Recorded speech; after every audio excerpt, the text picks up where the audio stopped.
اللہ الرحمن الرحیم الحمد للہ الملک الحق المبین المتصاغر لعظمتہ جبابرۃ الطاغین المتخاضع لکبریائہ عطاۃ المتمردین المعترف بربوبیتہ سائر الخلق اجمعین والصلاۃ والسلام والتحیۃ والاکرام علی اشرف النبیین وخاتم المرسلین سیدنا و مولانا ابی القاسم محمد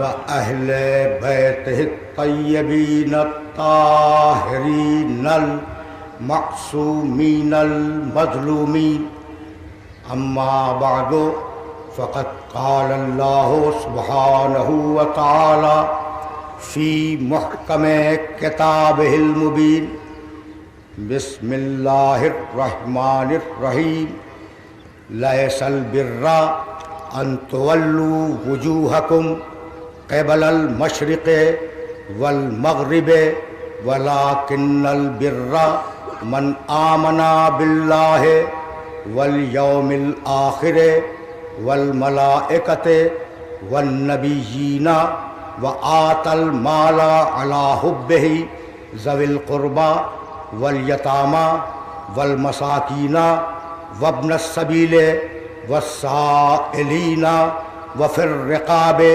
وأقام الصلاة وآتى الزكاة والموفون بعهدهم إذا عاهدوا والصابرين في البأساء والضراء وحين البأس أولئك الذين صدقوا وأولئك هم المتقون. صلوات.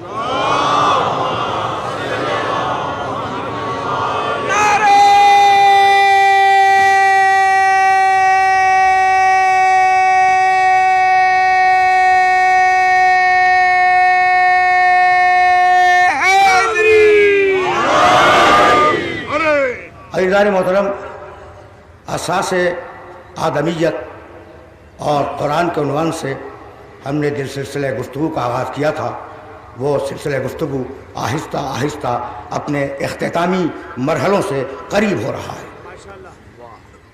کل ہم نے گفتگو جس مرحلے پر روکی تھی وہ مرحلہ یہ تھا کہ ایمانوں کی جو فہرست گنائی اس آیہ مبارکہ میں پروردگار عالم نے، وہ فہرست یہ ہے کہ وَلَٰكِنَّ الْبِرَّ مَنْ آمَنَ بِاللَّهِ وَالْيَوْمِ الْآخِرِ وَالْمَلَائِكَةِ وَالْكِتَابِ وَالنَّبِيِّينَ.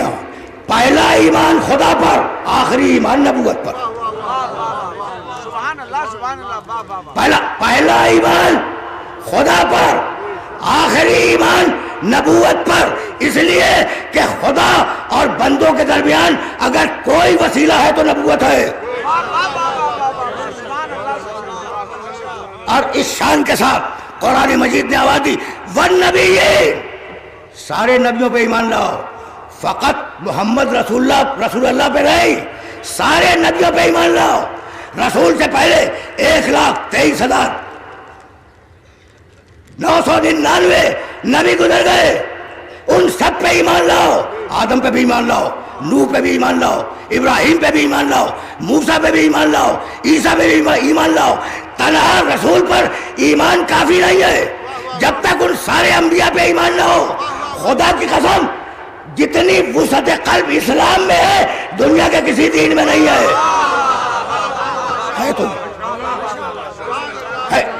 ہے تو یہی جتنی وسعت قلب کا مظاہرہ اسلام نے کیا اتنی وسعت قلب کسی دین نے ہمارے سامنے پیش نہیں کی. تو سارے انبیاء پہ ایمان لاؤ. بھائی توجہ رہے، سارے انبیاء پہ ایمان لاؤ. یعنی نبی وہ ہے کہ خدا کی پوری خدائی اس کی ذات پہ ٹکی ہوئی ہے. یہ جملہ سمجھ رہے ہو؟ بھائی یہ جملہ سمجھ رہے ہو؟ خدا کی ساری خدائی اس کی زبان پر اور اس کے عمل پر رکی ہوئی ہے. تو جب بھائی توجہ رہے، اس لیے کہ ابھی منزل تمہید میں تمہیں روک رہا ہوں، جب خدا کی ربوبیت نبوت پر رک جائے تو اب تمہیں حق نہیں ہے کہ اس کے کسی عمل میں غلطی نکالو، اس کے کسی قول سے انکار کرو.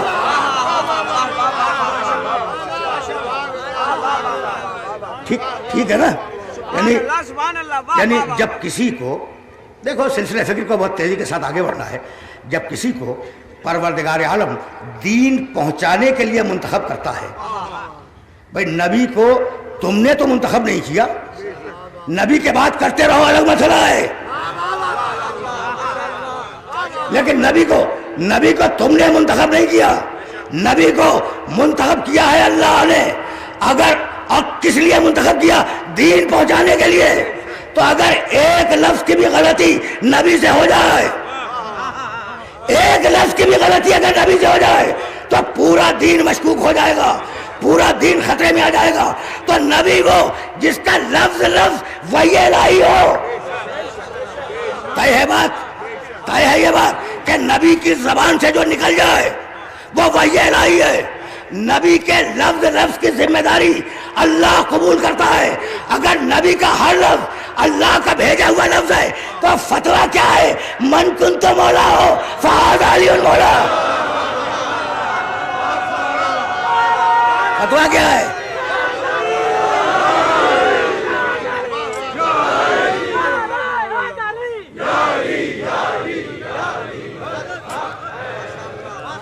اور نبی کے قول پر اور نبی کے عمل پر وحی الہی کی مہر لگی ہوئی ہے. میں کسی ایک نبی کی بات نہیں کر رہا ہوں، میں 1,24,000 نبیوں کی بات کر رہا ہوں کہ ان کے قول پر اور ان کے عمل پر وحی الہی کی مہر لگی ہوئی ہے. نہ قول میں غلطی کا امکان، نہ عمل میں غلطی کا امکان. لیکن بھائی توجہ رہے، کچھ متشابہ آیتیں قرآن میں ایسی آ گئی کہ ہمارے مسلمان علماء نے لکھ دیا کہ فلاں نبی سے خطا ہو گئی تھی، لکھ دیا. تو اب ایک آیت تو تمہیں بھی ہدیہ کرتا جاؤں. بھائی آدم سے کہا یا آدم اسکن انت و زوجک الجنہ، آدم جاؤ اسکن، سکونت اختیار کرو. بھائی یہ لفظ دیکھنا خدا کی قسم، یا آدم اسکن انت و زوجک فی الجنہ، اے آدم تم جاؤ سکونت اختیار کرو جنت میں.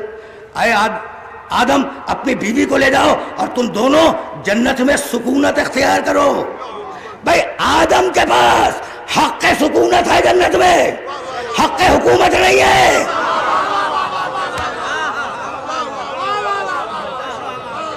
بات پہنچ رہی ہے میرے سننے والوں تک؟ یا آدم، بھائی توجہ رہے، یا آدم اسکن انت و زوجک الجنہ، آدم جاؤ سکونت اختیار کرو جنت میں. آدم اپنی بیوی کو بھی لے جاؤ. تو آدم کے پاس حق سکونت ہے جنت میں، حق حکومت نہیں ہے. یہی سبب ہے کہ جو کھا رہے تھے جنت میں اسے چھوڑ کے دنیا میں آئے. تو جو حق سکونت رکھے وہ جنت کا کھانا نہ لا سکے، جو حق حکومت رکھے روزانہ اس کے گھر میں جنت کا کھانا آتا رہے. سمجھ رہے ہو؟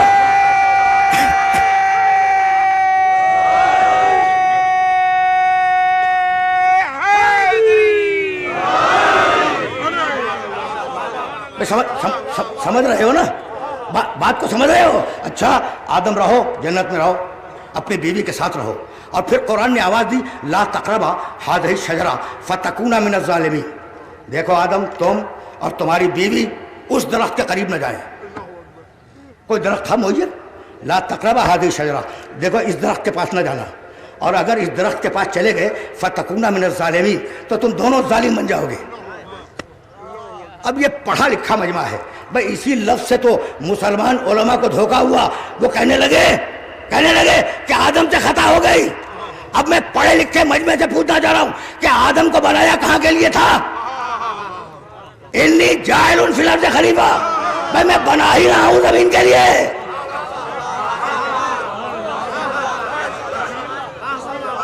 میں بنا ہی رہا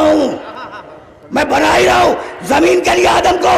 تو الٹیمیٹلی انجام کار کے طور پر آدم کو جانا تو زمین پہ، لیکن جنت کا آرام چھوڑ کے جانا ہوگا. فَتَكُونَ مِنَ الظَّالِمِينَ. بھائی جنت سے نکل کر اپنے نفسوں پہ ظلم نہ کرو.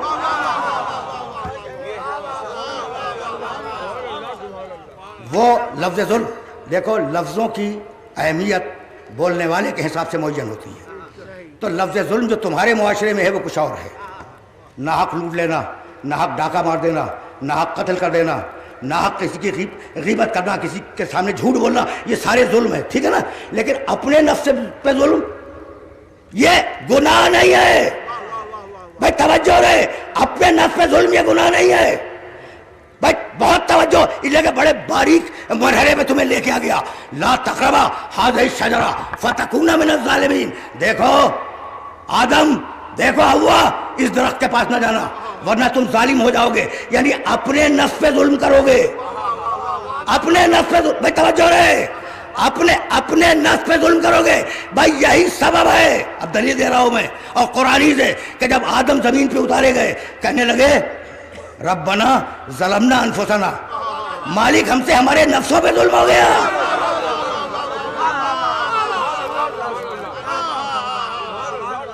تم نے ملا لیا آیتوں کو آیتوں سے. ٹھیک ہے نا؟ ربنا ظلمنا انفسنا، مالک ہم سے ہمارے نفسوں پہ ظلم ہو گیا. وَإِن لَمْ تَغْفِرْ لَنَا وَتَرْحَمْنَا لَنَكُونَنَّ مِنَ الْخَاسِرِينَ. اگر تو ہماری توبہ کو قبول نہ کرے، اگر تو ہم پر رحمت نازل نہ کرے تو ہم تو خسارہ اٹھانے والوں میں ہو جائیں گے. مالک ہم سے ظلم ہو گیا، مالک ہم سے ظلم ہو گیا. بھائی توجہ رہے، نکالے دونوں گئے. کہا ابلیس تو بھی جا، آدم تم بھی جاؤ. ایک رجیم بنا کے نکالا گیا، ایک خلیفہ بنا کے نکالا گیا.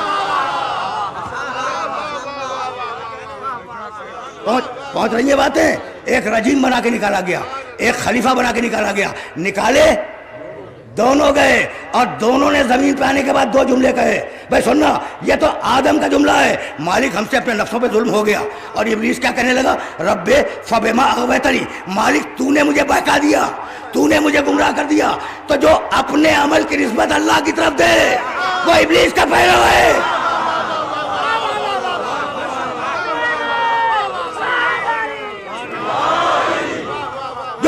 جو اپنی لغزش کا اعتراف کرے وہ آدم کا پیرو ہے. پہنچ رہی ہیں باتیں؟ بھئی دیکھو، عنوان کے تقاضوں کو تو بہرحال پورا ہونا ہے اور بہت تیزی کے ساتھ مجھے آگے بڑھنا ہے. اچھا، لا تقربا هذه الشجرہ فتکونا من الظالمین. دیکھو آدم، اس درخت کے پاس نہ جانا ورنہ ظالم ہو جاؤ گے. ٹھیک؟ اور آدم نے زمین پہ اترنے کے بعد کہا ربنا ظلمنا انفسنا، مالک ہم نے اپنے نفسوں پہ ظلم کیا. آدم کو اعتراف ہے کہ مجھ سے ظلم ہو گیا. ٹھیک ہے نا؟ اب تک بات ہو رہی تھی نبوت پر، اور اب ذرا سا میں آگے جاؤں گا، لیکن نبوت کے سلسلے میں ایک آیت سن لو. آدم خود اپنے اعتراف کی بنیاد پر ظالم ہے. قرآن والا ظالم، تمہارا ظالم نہیں.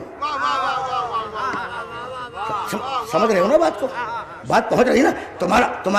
تمہارا ظالم نہیں، قرآن والا ظالم. قرآن والے ظالم کا مطلب جانتے ہو؟ ظلم وضع الشیء فی غیر محلہ، چیز کو اپنی پراپر جگہ سے اٹھا کر دوسری جگہ رکھ دینا، یہ ظلم ہے.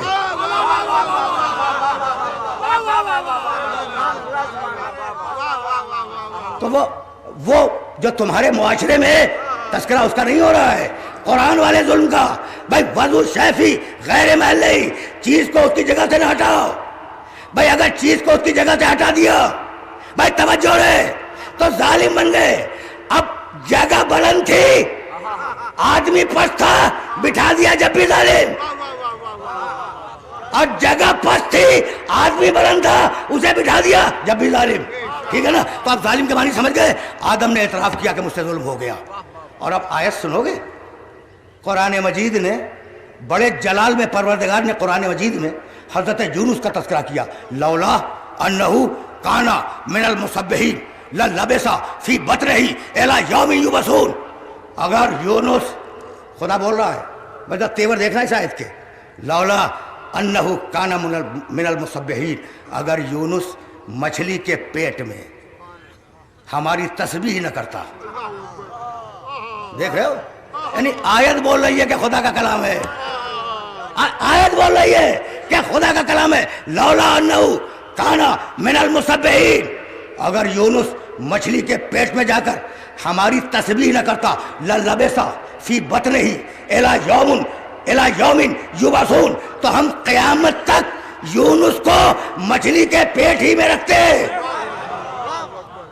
بھائی رکے رہو، قرآن کی آیت ہے، اگر یونس مچھلی کے پیٹ میں جا کر ہماری تسبیح نہ پڑھتا تو ہم قیامت تک یونس کو مچھلی کے پیٹ میں رکھتے، قیامت تک رکھتے، یعنی قیامت تک یونس بھی زندہ رہتے، قیامت تک وہ مچھلی بھی زندہ رہتی۔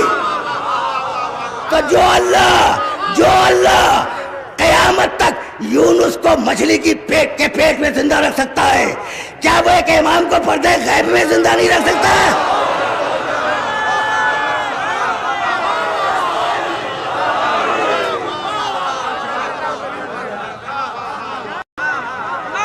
بھائی سنتے جاؤ۔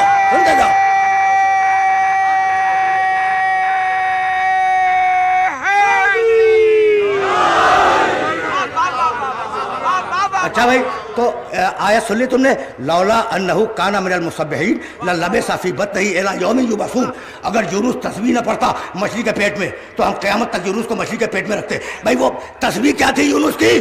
لا الہ الا انت سبحانک انی کنت من الظالمین، مالک میں ظالموں میں ہوں۔ آدم نے کہا میں ظالم، یونس نے کہا میں ظالم۔ اور اب ایک آیت اور سنتے جاؤ، حدیثیں نہیں پڑھ رہا ہوں، قرآن مجید کی آیت ہے۔ بھائی آدم نے اعتراف کیا کہ میں ظالم ہوں، ٹھیک ہے نا؟ یونس نے اعتراف کیا کہ میں ظالم ہوں، قرآن پڑھ رہا ہوں میں۔ اور اب واپس چلو قرآن کی طرف، اذ ابتلی ابراہیم ربہ بکلمات فاتمہن قال انی جاعلک للناس اماما قال ومن ذریتہ قال لا ینال ایدی الظالمین۔ جب ابراہیم نے اپنی نسل کے لیے امامت مانگی تو اللہ نے کہا دوں گا مگر ظالم کو نہیں دوں گا۔ بھائی اصول سمجھ میں آ گیا کہ اللہ امامت ظالم کو نہیں دیتا، اور قرآن میں آدم ظالم، یونس ظالم، انہیں امامت مل سکتی ہے؟ بھائی کہہ دیا نا اللہ نے کہ ہم ظالمین کو امامت نہیں دیں گے، تو جو امامت معصوم انبیاء کو نہ ملے وہ امت کے گنہگاروں کو کہاں سے مل جائے گی؟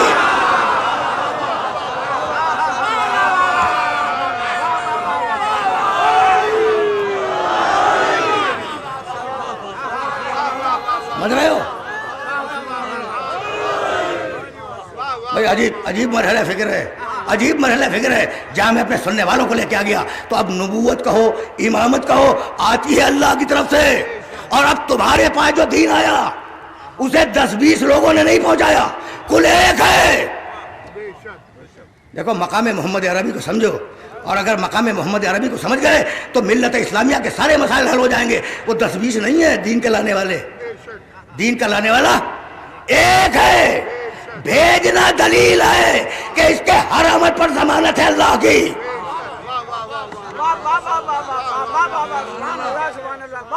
سمجھ رہے ہو بات کو؟ اب آیا ہوں میں مقام ختم نبوت تک، تو اب سنتے جاؤ کہ قرآن نے ختم نبوت پر کیا گفتگو کی۔ بھائی عجیب مرحلہ فکر ہے۔ سورہ والنجم میں آواز دی، وما ینطق عن الہویٰ ان ہوا الا وحی یوحیٰ، میرا محمد خواہش سے نہیں بولتا، جو بولتا ہے وہ وحی الہی ہے۔ دیکھو کس شان کے ساتھ قرآن اپنے آخری نبی کا تعارف کرا رہا ہے، وما ینطق عن الہویٰ، 53واں سورہ قرآن مجید کا، سورہ نجم، وما ینطق عن الہویٰ ان ہوا الا وحی یوحیٰ، میرا محمد اپنی خواہش سے نہیں بولتا، جو بھی بولتا ہے وہ وحی الہی ہے۔ طے ہو گئی بات۔ اور اب سورہ یونس، 10واں سورہ قرآن مجید کا، بھائی سنو گے، ان الذین لا یرجون لقاءنا قالوا ائت بقرآن غیر ھذا او بدلہ قل ما یکون لی ان ابدلہ من تلقاء نفسی ان اتبع الا ما یوحی الی۔ حبیب کہہ دے کہ میں وہی کرتا ہوں جو وحی الہی ہے۔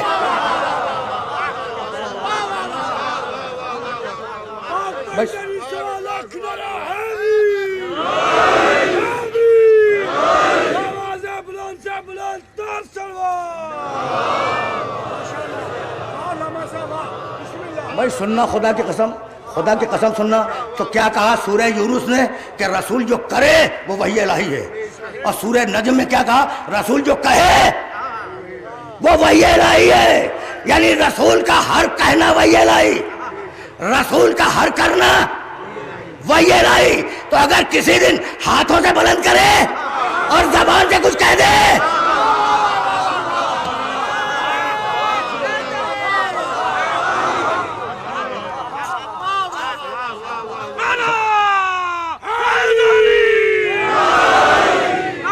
سنتے جاؤ سنتے جاؤ،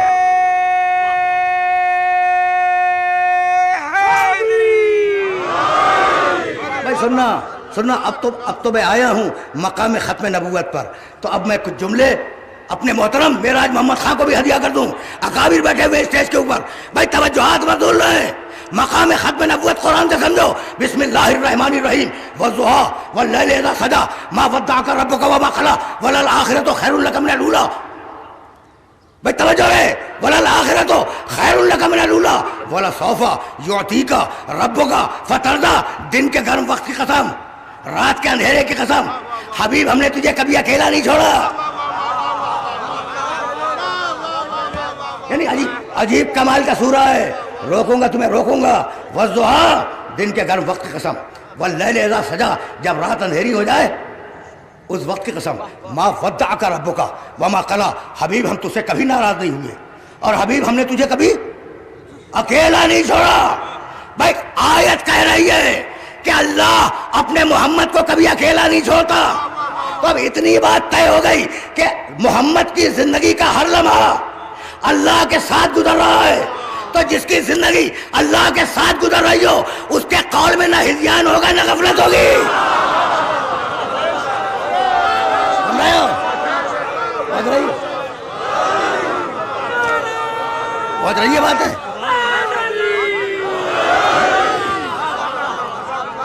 قرآن ہے قرآن۔ والضحیٰ، بسم اللہ الرحمن الرحیم، والضحیٰ واللیل اذا سجیٰ ما ودعک ربک وما قلیٰ۔ حبیب ہم نے تجھے کبھی اکیلا نہیں چھوڑا۔ بھائی سننا، وللآخرۃ خیر لک من الاولیٰ، اور حبیب ہم تجھ سے وعدہ کرتے ہیں کہ تیرا انجام تیری ابتدائی زندگی سے بہتر ہوگا۔ سن لیا تم نے؟ اور اب آواز دی، ولسوف یعطیک ربک فترضیٰ۔ حبیب مت گھبرانا، اتنی نعمتیں دوں گا کہ تو مجھ سے راضی ہو جائے گا۔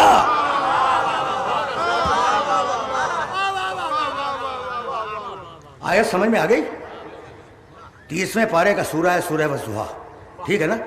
دامن وقت میں گنجائش ہوتی تو میں پورا سورہ تمہیں ہدیہ کرتا، لیکن اس آیت پر روک رہا ہوں، مجھے آگے جانا ہے۔ وَلَسَوْفَ يُعْطِيكَ رَبُّكَ فَتَرْضَىٰ۔ حبیب ہم تجھے اتنا کچھ دے دیں گے، اتنا عطا کر دیں گے کہ تو ہم سے راضی ہو جائے گا۔ تو بھائی توجہ رہے، اللہ کہتا ہے کہ میں اپنے محمد کو اتنا دوں گا کہ میرا محمد مجھ سے راضی ہو جائے گا۔ اب جب میں نے قرآن کھولا تو اللہ نے موسیٰ سے پوچھا، سورہ طٰہٰ 20واں سورہ قرآن کا، موسیٰ سے پوچھا، موسیٰ تم نے اس کام میں جلدی کیوں کی؟ موسیٰ تم نے اس کام میں جلدی کیوں کی؟ موسیٰ کہنے لگے عجلت رب لترضیٰ، مالک میں نے تو جلدی اس لیے کی کہ تو مجھ سے راضی ہو جائے۔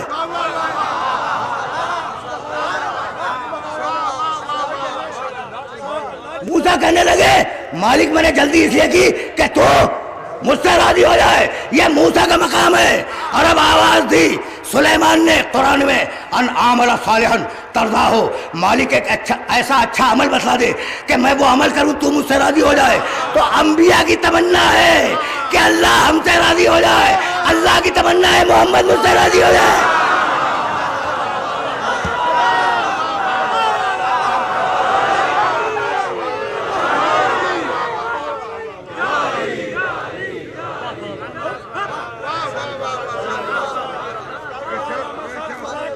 بھائی پڑھے لکھے لوگ میرے سامنے بیٹھے ہوئے ہیں، انبیاء کی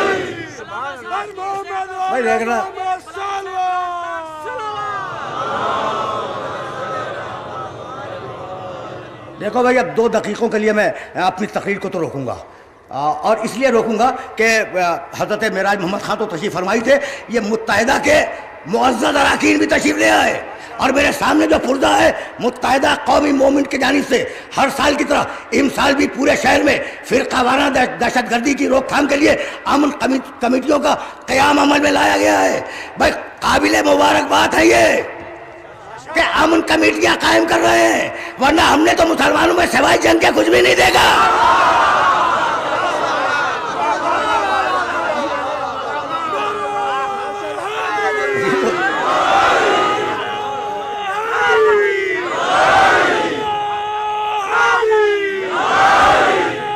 اچھا بھائی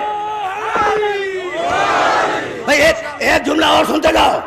کل شب میں رضویہ امام بارگاہ کی مجلس میں جب جناب فاروق ستار تشریف لائے تو میں نے ان کی خدمت میں ایک میسج پہنچایا کہ ہم علی کے چاہنے والے مسلمانوں کو فقہوں پر تقسیم نہیں کرتے۔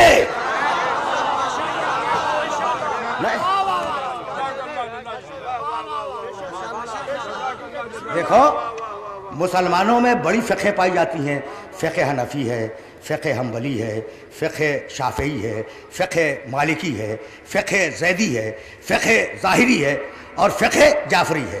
7 فقہوں کو میں نے نام لیے تمہارے سامنے، تم نے 2-4 ہی کے نام سنے ہوں گے، یعنی ایگزسٹنگ جو فقہیں مر گئیں وہ تو اور ہیں، نہ ان کے بنانے والے رہے نہ ان کی فقہ رہی، لیکن جو فقہ زندہ ہیں وہ 7 ہیں، اور چونکہ ان ساری فقہوں کا سورس کتاب خدا اور سنت محمد ہے، ہمیں ساری فقہ تسلیم ہے، تو ہم مسلمانوں کو فقہوں کی بنیاد پر تقسیم نہیں کرتے کہ یہ حنفی ہے، یہ حنبلی ہے، یہ مالکی ہے، یہ جعفری ہے۔ ہمارے نزدیک یہ تقسیم غلط ہے۔ ہمارے نزدیک ایک تقسیم ہے کہ کون حسین کا دوست ہے، کون حسین کا دشمن ہے۔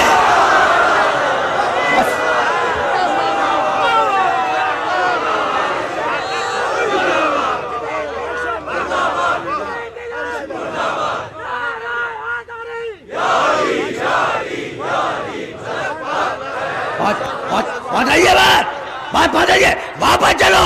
بسم اللہ الرحمن الرحیم، والضحیٰ واللیل اذا سجا ما ودعک ربک وما قلی وللآخرۃ خیر لک من الاولی ولسوف یعطیک ربک فترضی۔ حبیب تجھے اتنا دیں گے کہ تو ہم سے راضی ہو جائے گا۔ ہر نبی کی تمنا ہے اللہ ہم سے راضی ہو جائے، ٹھیک ہے نا؟ اور اللہ کی تمنا ہے کہ محمد مجھ سے راضی ہو جائے۔ بھائی توجہ رہے، خدا کی قسم ہم ایک جملہ کہتے ہیں صحابہ کرام کے لیے، دعائیہ جملہ، رضی اللہ عنہ، اللہ ان سے راضی ہو جائے۔ کیا خیال ہے تمہارا؟ ہر صحابی کی تمنا ہے یا نہیں ہے؟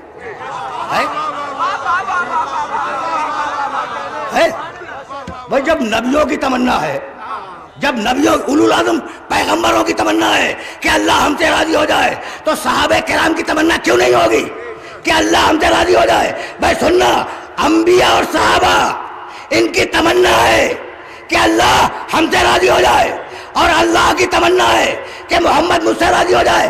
جب انبیاء اور صحابہ مل کر رسول جیسے نہ بن سکے تو یہ عرب کے احمق کیسے بن جائیں گے؟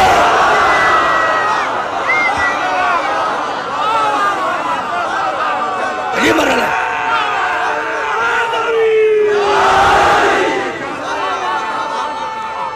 پہنچ رہی ہے بات، میسج پہنچ رہا ہے۔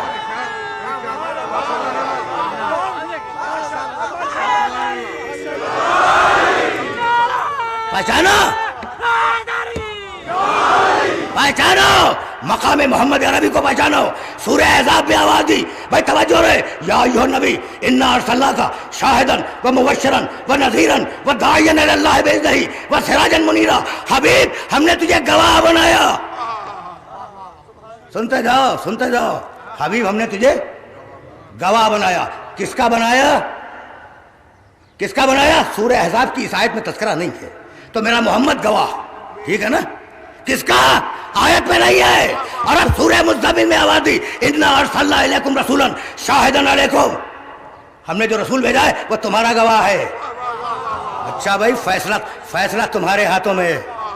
محمد رسول اللہ کو سامنے رکھ کر مجھے جواب دینا، انا ارسلنا علیکم رسولا شاہدا علیکم، اللہ کہہ رہا ہے ہم نے تمہارے پاس جو رسول بھیجا ہے وہ تمہارا گواہ ہے۔ اس زمانے کے لوگوں کا قرآن قیامت تک کی کتاب ہے، خطاب قیامت تک کے مسلمانوں سے۔ تو آخری مسلمان جو قیامت سے پہلے آنے والا ہے میرا محمد اس کا بھی گواہ ہے۔ تو اگر قیامت تک پوری انسانیت کا گواہ محمد ہے تو مر کیسے گیا؟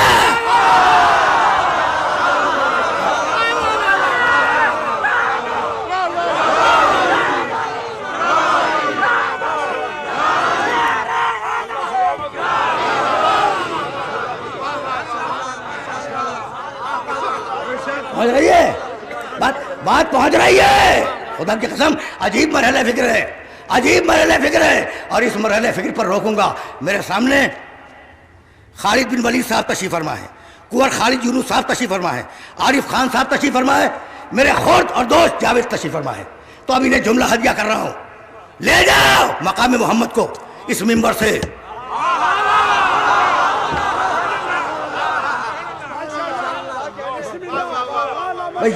یاد رکھو گے، یاد رکھو گے بھائی، سب توجہ رہے۔ سورہ احزاب میں کہا ہم نے محمد کو گواہ بنایا، سورہ مزمل میں کہا ہم نے تمہارا گواہ بنایا، اور اب سورہ مائدہ میں آواز دی فکیفا اذا جئنا من کل امت بشہید وجئنا بک شہیدا علی ہؤلاء۔ حبیب قیامت کے دن ہر نبی کو اس کی قوم پہ گواہ بناؤں گا، اور ان سارے نبیوں پر تجھے گواہ بناؤں گا۔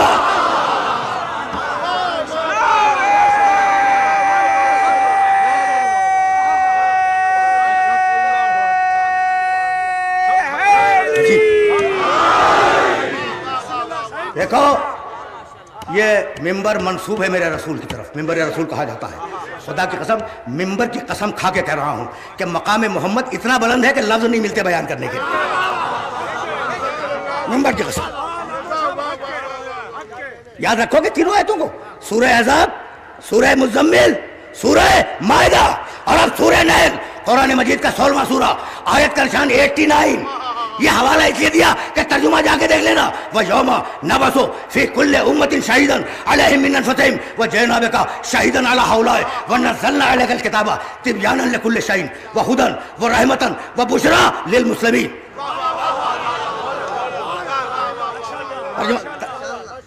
ترجمہ سنو گے ترجمہ؟ وَيَوْمَ، دیکھو اس آیت کے دو ٹکڑے ہیں، وَيَوْمَ 16واں سورہ، آیت کا نشان 89 89، ٹھیک؟ وَيَوْمَ نَبْعَثُ فِي كُلِّ أُمَّةٍ شَهِيدًا عَلَيْهِمْ مِنْ أَنفُسِهِمْ وَجِئْنَا بِكَ شَهِيدًا عَلَى هَؤُلَاءِ۔ حبیب قیامت میں ہر نبی کو اس کی امت پہ گواہ بنائیں گے، اور تجھے ان سارے نبیوں پر گواہ بنائیں گے۔ وہی بات جو سورہ مائدہ میں کہی گئی پھر سورہ نحل میں دہرائی گئی۔ اور اب سننا، وَنَزَّلْنَا عَلَيْكَ الْكِتَابَ، حبیب ہم نے اس کتاب کو تیرے اوپر نازل کیا ہے۔ رکے رہو، ہم نے اس کتاب کو تیرے اوپر نازل کیا ہے۔ نازل کرنے کے معنی کیا ہے؟ چیز کا اوپر سے نیچے بھیجنا، ٹھیک ہے نا؟ ہم نے اس کے بھائی رکے رہنا، تھوڑا سا دیکھو وقت میں گنجائش نہیں ہے، لیکن جب میں آ گیا ہوں تو سنتے جاؤ۔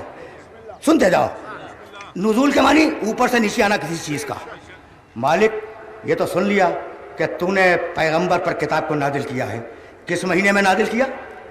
کہا قرآن پڑھو، شہر رمضان الذی انزل فیہ القرآن۔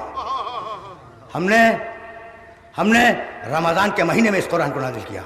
مالک رمضان میں دن بھی ہیں، رمضان میں راتیں بھی ہیں، تو دن میں نازل کیا یا رات میں؟ کہا پھر قرآن پڑھو، انا انزلناہ فی لیلۃ مبارکہ، ہم نے اسے مبارک رات میں نازل کیا۔ بھائی توجہ رہے، قرآن جس رات میں اوپر سے نیچے آیا وہ رات مبارک ہے۔ اور اب واپس چلو پھر قرآن کی طرف، سورہ بنی اسرائیل پہلی آیت، بسم اللہ الرحمن الرحیم، سبحان الذی اسری بعبدہ لیلا من المسجد الحرام الی المسجد الاقصی الذی بارکنا حولہ۔ ہم معراج میں اپنے بندے کو لے گئے ایسی جگہ جہاں برکت ہی برکت تھی۔ قرآن اوپر سے نیچے آئے رات مبارک ہو جائے، محمد نیچے سے اوپر جائے عرش مبارک ہو جائے۔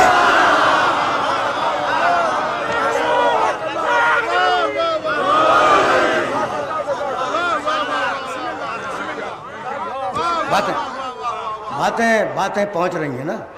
اچھا بھائی رکے رہو، خدا کی قسم، یہ کہ کوئی جملہ تو تمہیں ہدیہ کر دوں نا۔ تو رمضان میں آیا قرآن نازل ہوا، رات میں آیا، مالک رات کا نام کہا بسم اللہ الرحمن الرحیم انا انزلناہ فی لیلۃ القدر، ہم نے اسے قدر کی رات میں اتارا. یہ قرآن بول رہا ہے. رمضان میں اتارا، رات میں اتارا جو مبارک تھی، اور اس رات کا نام ہے قدر کی رات.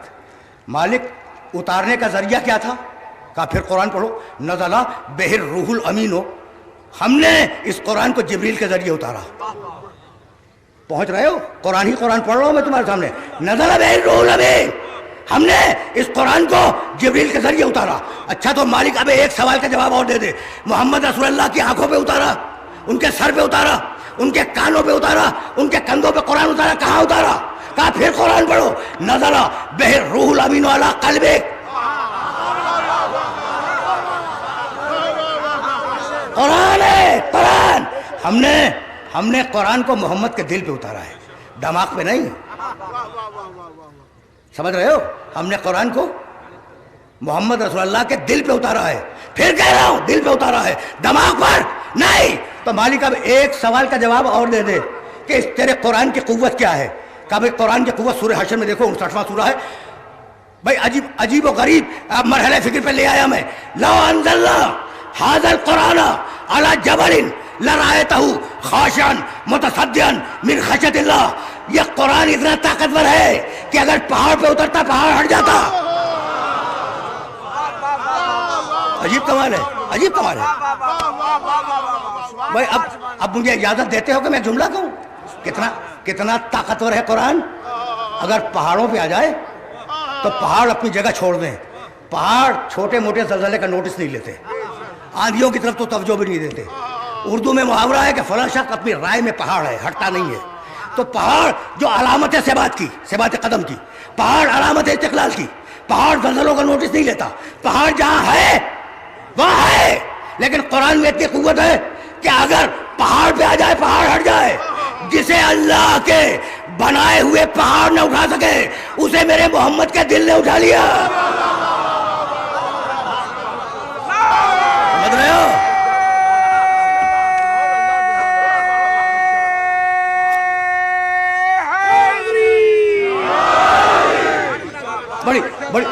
بڑی مجبوریاں ہیں، دامن وقت میں گنجائش نہیں ہے، بڑی مجبوریاں ہیں. لیکن اب جملہ تو لیتے جاؤ. جسے پہاڑ نہ اٹھا سکے اسے میرے محمد کا دل اٹھا لے. تب مجھے جملہ کہنے کی اجازت ہے. جس کا دل اتنا مضبوط ہو اس کا دماغ کمزور نہیں ہو سکتا.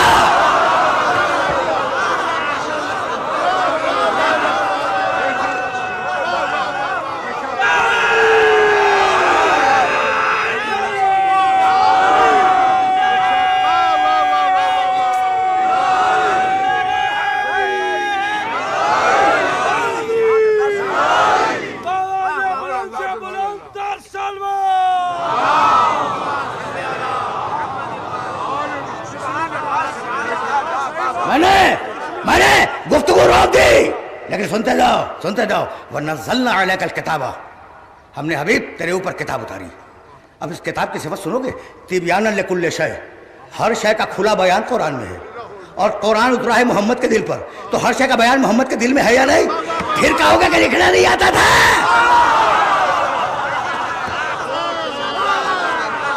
عجیب لوگ ہیں، عجیب محلہ فکر ہے. بھائی توجہ رہے. تبیانًا لکل شے، ہر شے کا بیان قرآن میں. آیت سن کے جاؤ، زیادہ زحمت نہیں دوں گا. نزلنا علیک الکتاب تبیانًا لکل شے، ہر شے کا بیان قرآن میں ہے. ہدن، قرآن ہدایت ہے. رحمتن، قرآن رحمت ہے. بشرا، قرآن خوشخبری ہے. للمسلمین، مسلمانوں کے لیے ہدایت بھی ہے، رحمت بھی ہے، خوشخبری بھی ہے. مسلمانوں کے لیے کیا خوشخبری ہے؟ قرآن. بھائی مسلمان ہو بھی تو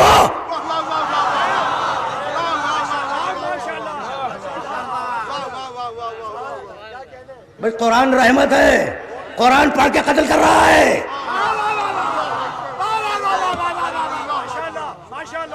امت کا طریقہ کچھ اور، قرآن کا حکم کچھ اور. بھائی سننا خدا کی قسم. نزلنا علیک الکتاب تبیانا لکل شیء، ہم نے اس کتاب میں ہر شے کا بیان رکھ دیا. پہلی صفت قرآن کی سننا، ہر شے کا بیان قرآن میں. ہدن، قرآن ہدایت ہے. رحمتن، قرآن رحمت ہے. بشرا، قرآن بشارت ہے. کس کے لیے؟ رحمت کس کے لیے ہے؟ للمسلمین. ٹھیک ہے نا. اب میں یہ چاروں صفتیں اگر اپنے نبی میں نہ دکھلا سکا تو آج سے ممبر پہ آنا چھوڑ دوں گا.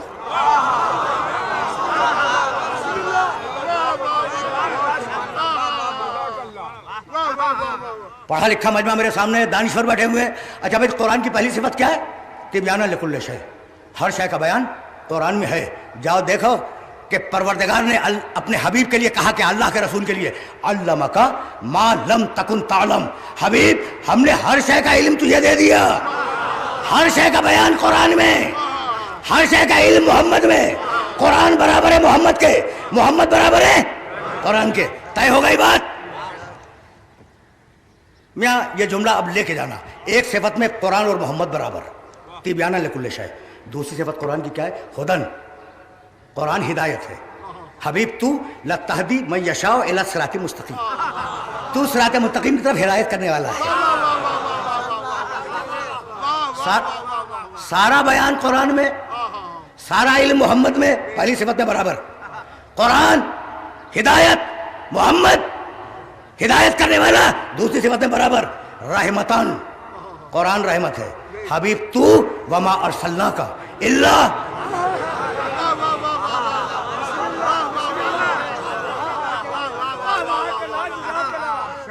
وما ارسلناک الا رحمتا للعالمین. قرآن بھی رحمت, میرا رسول بھی رحمت. برابر ہو گئے قرآن اور رسول تین صفتوں میں. آخری صفت تیسری کے بعد بشرا. قرآن بشارت ہے. تو یا ایھا النبی انا ارسلناک شاہدا و مبشرا.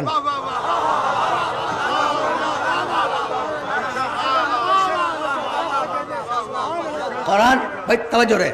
سارا بیان قرآن میں, سارا علم محمد میں. قرآن ہدایت, میرا محمد ہدایت کرنے والا. قرآن رحمت, میرا محمد رحمت للعالمین. قرآن بشارت, میرا محمد بشارت دینے والا. اتنا اتحاد ہے ان دونوں میں کہ ایسا لگتا ہے کہ نام دو ہے, ذات ایک ہے.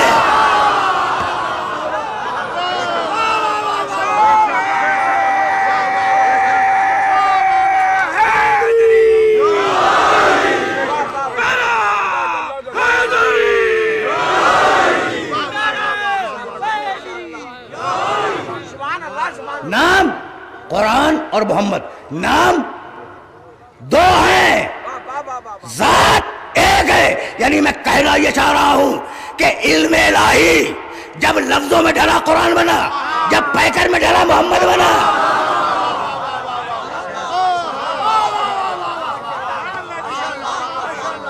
یاد رکھو گے میرے جملے کو. قرآن معصوم, محمد معصوم. قرآن لا ریب, محمد لا ریب. قرآن بے عیب, محمد بے عیب. میں اگر آج 8ویں محرم کو اس ممبر سے قرآن کی غلطیاں نکالنے لگوں تو یہ ہزاروں کا مجمع مجھے ڈھکیل کے باہر کر دے گا. بے عیب کتاب میں غلطی ڈھونڈ رہے ہو.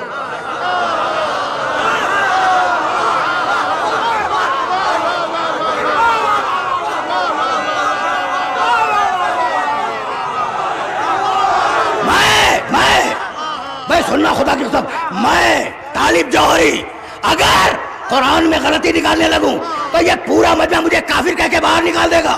تو میں اگر قرآن میں غلطی کروں میں کافر ہو جاؤں. ملا اگر محمد میں غلطی تلاش کرے شیخ الحدیث بن جائے.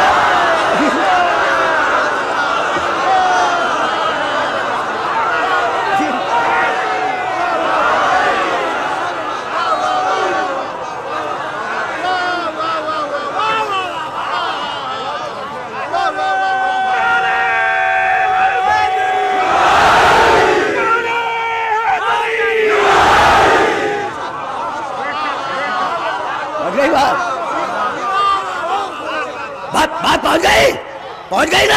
اچھا تو اب تک کا گفتگو کا خلاصہ کیا ہے؟ قرآن برابر ہے محمد کے, محمد برابر ہے قرآن کے. غلط ہے.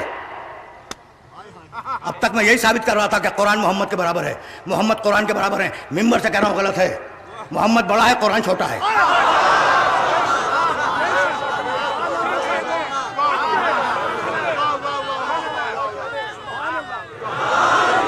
میں یہی تو اپیل کرتا ہوں ساری امت اسلامیہ سے کہ اپنے عقیدوں کی اصلاح قرآن سے کرو. اب تمہیں حق ہے نا کہ مجھ سے دلیل مانگو کہ محمد بڑا قرآن چھوٹا. اگر نہ دے سکا تو نہ ماننا میری بات کو. پھر چلو واپس. دونوں آیتیں میں نے تمہارے سامنے پڑھ دی دونوں. اب انہیں ذہن میں زندہ کر رہا ہوں, بیدار کر رہا ہوں. نزلنا علیک الکتاب تبیانا لکل شیء وہدی ورحمۃ وبشریٰ للمسلمین. قرآن رحمت ہے للمسلمین, محمد رحمت ہے للعالمین.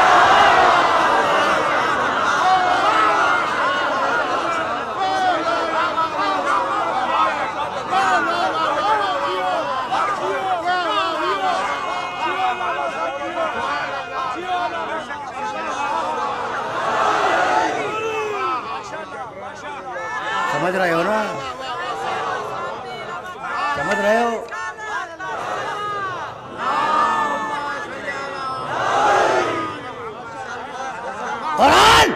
قرآن رحمتن, بھائی توجہ رہے, للمسلمین. میرا محمد وما ارسلناک الا رحمتا للعالمین. بھائی سننا, مجھے عالمین کے معنی مجھے نہیں معلوم, خدا کی قسم نہیں معلوم. عالمین کے معنی میں نہیں جانتا, لیکن اتنی بات ضرور جانتا ہوں کہ عالمین کراچی کا نام نہیں ہے. نہیں, عالمین صوبہ سندھ کا نام نہیں ہے. نہیں, عالمین پاکستان کا نام نہیں ہے. نہیں, اس پوری زمین کا نام بھی عالمین نہیں ہے.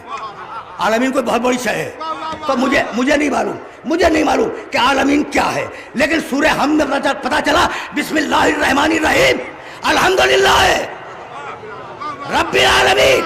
اب جہاں تک خدا ہی جائے وہاں تک میرے محمد کی نبوت ساتھ میں جائے.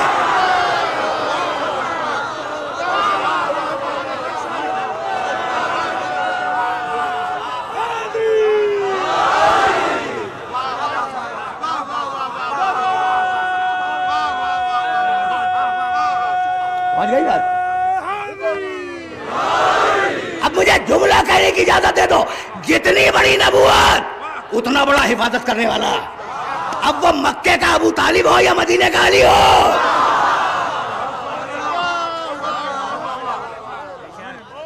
سمجھ رہے ہو, بات ختم ہو گئی.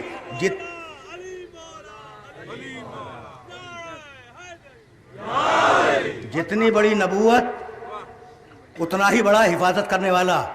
ابو طالب کا شعر یاد ہے واللہ, جاؤ دیکھو تاریخ کی کتابوں میں. وہ ابو طالب جس نے تمہاری زام ناقص میں کلمہ نہیں پڑھا, وہ ابو طالب جس نے کلمہ نہیں پڑھا تمہارے باطل گمان میں, اس کا ایک شعر سنتے جاؤ. واللہ لن یصلوا الیک بجمعہم حتی اوسد فی التراب دفینا. واللہ, خدا کی قسم, بھتیجے پورا عرب بھی اگر مل کر تجھ پہ حملہ کرے تو جب تک میں زندہ ہوں عرب تیرے پاس نہیں آ سکتا.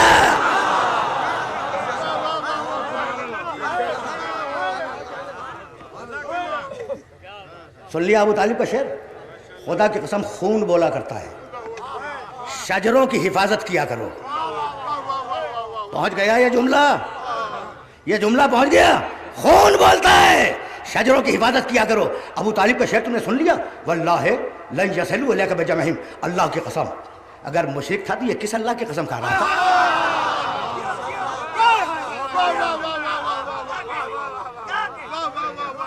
اچھا بھائی, تو اب یہ تو تم نے ابو طالب کا شعر سنا, اور اب ابو طالب کے بیٹے کا ایک جملہ سنتے جاؤ. خون بولتا ہے واللہ, دیکھنا نہج البلاغہ میں, لو حجمت العرب کلھا لما ولیتنھا یا رسول اللہ. اگر ساری دنیا کے انسان جمع ہو جائیں اور آپ کے اوپر حملہ کریں تو میں آپ کی حفاظت سے منہ نہیں پھیروں گا. پھیرنے والے اور ہیں, علی نہیں.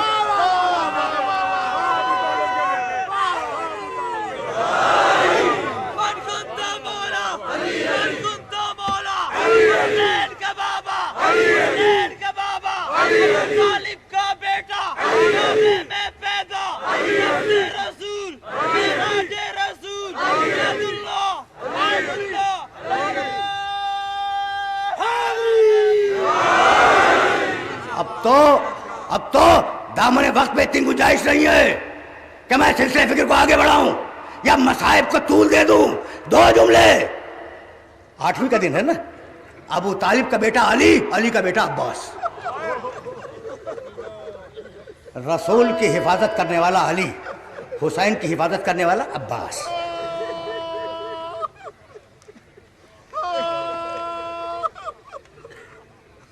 افواج حسینی کا سالار اعلیٰ ام البنین کا بیٹا. عاشور کے دن، اچھا یہ تو تمہیں معلوم ہے نا کہ علی نے حضرت ام البنین سے اس لیے شادی کی تھی کہ ایک بہادر بیٹا پیدا ہو جو کربلا میں حسین کے کام آئے. بھائی توجہ رہے. عباس حسین کی خدمت میں. کہا مولا جنگ کی اجازت ہے؟ کہا عباس تم تو میری فوج کے نمبردار ہو. فنظر یمین و شمالا. عباس نے دائیں دیکھا، عباس نے بائیں دیکھا، رو کے کہا مولا وہ لشکر کہاں ہے؟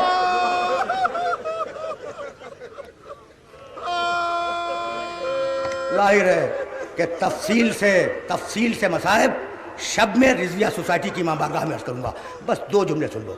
عباس تم میری فوج کے نمبردار ہو. داہنے دیکھا بائیں دیکھا، رو کے کہا مولا وہ فوج کہاں ہے؟ کہا عباس کچھ بھی ہو تمہیں اجازت نہیں دوں گا. سن لیا تم نے؟ عباس تمہیں اجازت نہیں دوں گا. عباس کے ذہن میں یہ بات آئی کہ مجھے پیدا کیا تھا کربلا کے دن کے لیے، تو یہ میرا مولا اجازت کیوں نہیں دے رہا ہے؟ کوئی طریقہ ایسا مل جائے کہ مولا مجھے اجازت دے دے.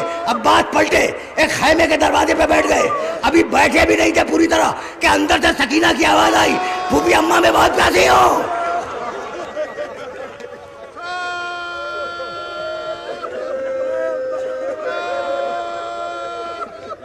شب میں تقریر اس مرحلے سے آگے بڑھ جائے گی، میں روک رہا ہوں تقریر کو. عباس خیمے کے دروازے کے باہر ہیں. اندر سے سکینہ کی آواز آئی، پھوپھی اماں میں بہت پیاسی ہوں. بس یہ سننا تھا کہ عباس کھڑے ہو گئے. پکار کے کہا بیٹا سکینہ میرے پاس آنا. بچی دوڑتی ہوئی آئی. رو چکے تم؟ آج گفتگو تمام ہونے والی ہے اس لیے کہ ابھی اذان مغرب ہو جائے گی. آئی. کہا بیٹی بہت پیاسی ہے؟ کہا ہاں. چچا میں بہت پیاسی ہوں. کہا دوڑ کے جا اپنا چھوٹا مشکیزہ لیا. بچی گئی اپنا چھوٹا مشکیزہ لے کے آئی. عباس نے بچی کو گود میں اٹھایا اور اٹھا کے چلے حسین کی طرف. حسین کی نگاہ عباس پہ پڑی. عباس کی گود میں سکینہ ہے، حسین کی نگاہ سکینہ پہ پڑی. دونوں سے ایک جملہ حسین نے کہا. عباس سے کہا عباس میں سمجھ گیا کہ تم سکینہ کو کیوں لائے ہو. جاؤ میں نے تمہیں پانی لانے کی اجازت دی. یہ جملہ عباس سے کہا اور سکینہ سے کہنے لگے بیٹی اب تو چچا کو اجازت دلوا رہی ہے. جب راہ کوفہ شام میں ظالم تجھے تماچے ماریں گے تو چچا کو بہت یاد کرے گی. یہی سبب ہے کہ جب شیو تازیانہ اٹھاتا تھا تو سکینہ نو کے نیزہ پہ چچا کے سر کو دیکھتی تھی. واہ واہ چچا میری مدد کو آؤ، عباس میری مدد.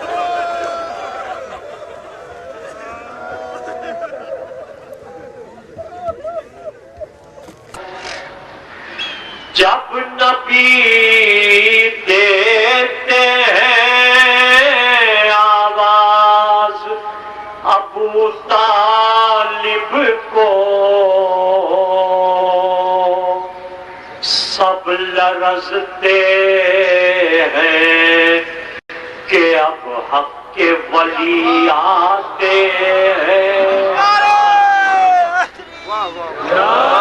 سب لرزتے